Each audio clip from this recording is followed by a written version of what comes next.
ఉన్నాయి. దుబాక, గజ్వెల్, సిద్దిపేట, సిరిసిల్లను కూడా కలుపుకుంటే అక్కడక్కడనే ఉన్నటువంటి నియోజకవర్గాల అభివృద్ధి వ్యత్యాసాలను చూసిన తర్వాత దుబ్బాకలో ఏం తీర్పు ఇచ్చిండ్రో ప్రజలు చూసిండ్రు. ఆ తీర్పుతోనే కళ్ళు తెరవాల్సి ఉండే. అదేవిధంగా హుజురాబాదులో మొత్తం ఓ పక్క అసెంబ్లీ నడుస్తుంది. నా జీవితంలో ఫస్ట్ టైం అసెంబ్లీ సమావేశాలకు డుమ్మా కొట్టడం. మమ్మల్ని హుజురాబాదులో బీఆర్ఎస్ని గెలిపించండి అని పంపించింది. అక్కడ ప్రజలు ఏం తీర్పిచ్చిందో చూసినాం మనం. ఇప్పుడు నేను పార్టీని మారినో లేదో ఉమ్మడి మహబూబ్ నగర్ జిల్లాలో ఉన్నటువంటి బీఆర్ఎస్ పార్టీ నాయకులందరూ కూడా అక్కడ పనిచేయడము, ఈ 15-20 వేల మంది సభ పెట్టడానికి 50 రోజుల సమయం పట్టింది. నేను చెప్తున్నా, ఈరోజు కాషాయ జెండాకు ఉన్నటువంటి ఆదరణ, మోడీ గారి నాయకత్వం పైన ఉన్నటువంటి విశ్వాసాన్ని బట్టి, అదేవిధంగా మా పార్టీ అధ్యక్షులు రామచంద్రరావు గారు కానీ మా సెంట్రల్ మినిస్టర్స్కి ఉన్నటువంటి ప్రజల్లో ఉన్న ఆదరణను బట్టి వారితో చర్చించకుండానే నేను మాట్లాడుతూ ఉన్నా. తప్పకుండా వారు అనుమతిస్తే మాత్రం మీరే కుట్రతోనైతే ఎస్సీ ఎస్టీ అణగారిన వర్గాలను ఎదగకుండా చూస్తే ఏం మాట మాట్లాడతాడు? బుద్ధి ఉండాలి కేటీఆర్కు. నియమిస్తాం ఎవరినైనా ఇన్ఛార్జ్ను, ఎవరు కేసీఆర్ బొట్టు పెడితే వాళ్ళు ఎమ్మెల్యే అవుతారు. వాళ్ళని చూసి కాదు ఓటు వేయాల్సింది, కేసీఆర్ గారిని చూసి ఓటు వేయాలంటే. అంటే మేమంతా పనికిరాని వాళ్ళ కింద కనిపిస్తున్నామా? ఇంత చదువుకొని, ఇంత సంస్కారం ఉండి, ఇంత ప్రజా సమస్యల పట్ల అవగాహన ఉండి మేము ప్రజా జీవితంలో కొనసాగుతూ ఉంటే, నేను కావచ్చు, అది రిజర్వ్డ్ కాన్స్టిట్యున్సీ కాబట్టి రేపు ఎవరినైనా మీరు ఇంకొకరిని కూడా తీసుకొచ్చి పెట్టవచ్చు. అంటే ఎవరొచ్చినా మేము చెప్పిందే చేయాలి, మా కాళ్ళ కాడే ఉండాలి, అటువంటి వాళ్ళే మాకు అవసరము. కేసీఆర్ గారి ముఖం చూసి ఓటేస్తేనే గెలవాలి, అట్లయితేనే గువ్వల బాలరాజు లాగా ధిక్కరించకుండా ఉంటారు. లేదంటే ఎప్పుడో ఈ రకంగానే మమ్మల్ని వ్యతిరేకించి దూరం పోతారనే భయంతోన మేము ఎవరిని నియమించినా వారి ముఖం చూడకండి, కేసీఆర్ గారి ముఖం. ఇదే సందేశం మీరు ఇచ్చేది? సమాజం మేలుకున్నది, సమాజం పూర్తి స్థాయి అవగాహనతో ఉంది. మీరేదో డమ్మీ క్యాండిడేట్లను అక్కడ తెచ్చి పెడతాం, లేదంటే ఒక ఆయన మాట్లాడతాడు మళ్ళా వద్దు అని చెప్పినా కూడా మాట్లాడుతున్నాడు. నేనైతే నాకు వ్యక్తిగతంగా రాయబారాలు కొంతమంది తీసుకొస్తుంటారు. ఎందుకన్నా మనం కొట్లాడుకోవాలి, ఆయన ఏ పార్టీలో ఉన్నా మీరే పార్టీలో ఉన్నా మంచిగుండే ప్రయత్నం చేయండి అని మాట్లాడతారు. పోనీలే అని వదిలేస్తే దళితులను పిట్టల్లాగా కాల్చి చంపినటువంటి ఈ నరహంతకుడు రాజస్థాన్లో దళితుల పైన దాడులు జరుగుతున్నాయి.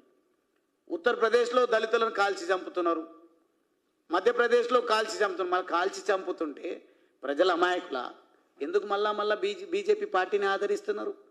ఎందుకు మళ్ళా బీజేపీ పార్టీ అధికారంలోకి వస్తుంది? అక్కడ మీరు చంపింది అసలు చెప్పాలంటే ఈరోజు ఈ ఎండకు ఆ గొడుగు పట్టేటువంటి నైజం మీకుంది కాబట్టి మీరు కనీసం కాగజ్ నగర్లో ఏం జరుగుతుందో మీకు సోయలేదు. మిమ్మల్ని ఎక్కడ నియమిస్తారు, ఎక్కడ ఏం చేస్తారో మీకు అర్థం పర్థం లేకుండా మాట్లాడుతున్నారు.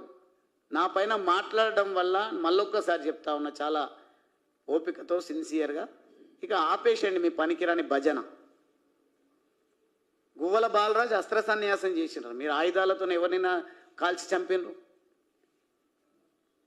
అసలు శిస్త్రైనటువంటి అస్త్రాన్ని చేతబూనిన ఇప్పుడు నేను యుద్ధ రంగంలో దిగుతాం, భారతదేశాన్ని గెలిపిస్తాం. ఈ కాషాయ జెండాను తెలంగాణ అసెంబ్లీ పైన ఎగరవేయడం కోసం ఒక సామాన్య కార్యకర్తగానే ఉన్నాం. కానీ ఖచ్చితంగా కమలాన్ని నల్లమల అడవుల్లో వికసింపజేసి తద్వారా దేశానికి నరేంద్ర మోడీ గారి నాయకత్వం ఎట్లయితే రక్షణగా ఉంటా ఉందో, తెలంగాణ బీజేపీ కూడా తెలంగాణ ప్రజలకు రక్షణగా ఉండే విధంగా మేము కార్యాచరణ రూపొందిస్తాం. అది కూడా సిరిసిల్ల నుంచే మొదలు పెట్టబోతా ఉన్నాం. ఖబర్దార్ కేటీఆర్, మీరు అక్కడ దళితులను గుద్ది చంపిన విషయం, దళితులపైన అక్రమ కేసులు పెట్టినటువంటి విషయం, అక్కడ కపట ప్రేమలు వలకబోసి అక్కడ ఉన్నటువంటి పరిశ్రమలను ఏ రకంగా నాశనం చేసిండ్రో మనం అందరం కూడా చూస్తూ ఉన్నాం.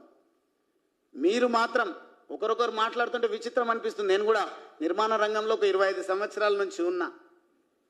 2 కోట్ల 3 కోట్ల ఎస్ఎఫ్టీ హైదరాబాద్లో వాళ్ళకు ఉంది అంటున్నారు. దీనికి సమాధానం చెప్పు.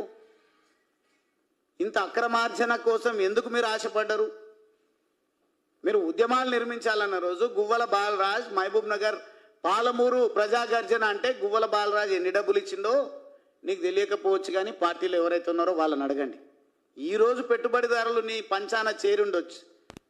అదే వందల వేల కోట్లు సంపాదించినటువంటి వాళ్ళు నీ పార్టీని నడిపిస్తారు అనే విశ్వాసం నీకు ఉండొచ్చు. పార్టీ నడుస్తుంది, కానీ ఓట్లు మాత్రం రాలవు. రేపు రాబోయే రోజులలో మిమ్మల్ని రాజకీయంగా సమాధి చేయడం కోసమే నేను నిర్ణయం తీసుకొని రావడం జరిగింది. నిజమైనటువంటి ప్రజలకు సేవను అందించేటువంటి దమ్మున్నటువంటి బీజేపీ పార్టీ రామచంద్రరావు గారి నాయకత్వంలో, నరేంద్ర మోడీ గారి నాయకత్వంలో, జేపీ నడ్డా గారి నాయకత్వంలో ఈ కాషాయ సైన్యాన్ని తీసుకొని రాష్ట్రం మొత్తం కూడా మాకు తోచిన స్థాయిలో మా కెపాసిటీలో మేము పర్యటనలు చేస్తాం. మొత్తంగా మీరేదైతే మా పైన సంబంధాన్ని అంటగట్టేటువంటి ప్రయత్నం చేస్తూ ఉన్నారో, మీరెట్లా కాంగ్రెస్ అదేవిధంగా బీఆర్ఎస్ ఏ రకంగా ఒకటైనరో, అందుకే ఈ మధ్యకాలంలో రేవంత్ రెడ్డి గారు 20 నెలల ఎంక్వైరీ తర్వాత మొన్న ఇచ్చిండు సిబిఐకి కాళేశ్వరంలో అవినీతి జరిగినటువంటి విషయం. ఈ విషయంలో కూడా ఎవరి భుజమైనో తుపాకీ పెట్టి కాల్చే ప్రయత్నం కాంగ్రెస్ చేస్తుంది. మీరు ఇద్దరు లోపాయికారి ఒప్పందంతోనా?